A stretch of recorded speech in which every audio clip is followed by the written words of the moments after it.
We have to get that war ended. It's going to end, and we have to get it ended. And we have to get it ended soon. Should have never happened, would have never happened if I was president. Mr. President, a couple of years ago, your vice president said that suggested that if the Supreme Court rules in a way you don't like, just let them enforce it. Do you agree with that? Say the last part.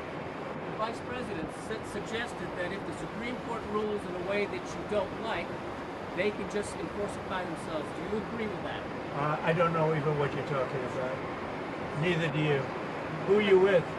Up close, sir. Who? Do you expect to meet him in person? Where? Putin. Do you anticipate meeting with him in I would person? imagine I would be meeting with Putin, yes, at the right time. I think at the right time, at the appropriate time. Mr. President, back on Gaza, the White House press secretary told us last week that you're committed to rebuilding Gaza.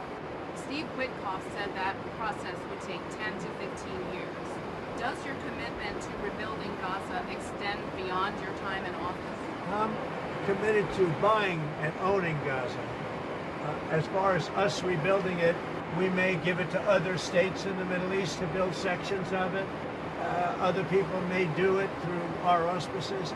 But we're committed to owning it, taking it, and making sure that Hamas doesn't move back.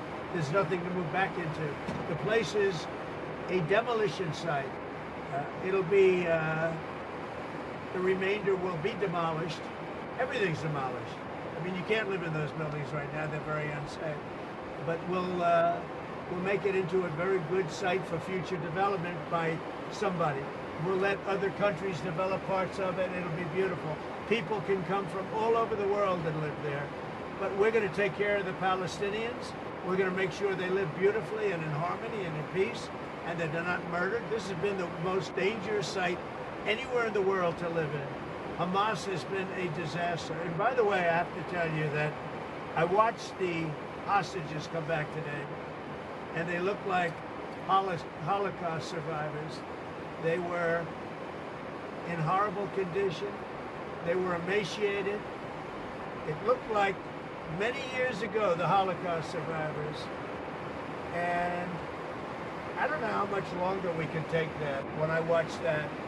I know we have a deal where we're supposed to they dribble in and keep dribbling in, but they are in really bad shape. They have been treated brutally, horribly. Even the ones that came out earlier, they were in a little bit better shape, but mentally they were treated so badly. Who could take that? At some point, we're going to lose our patience.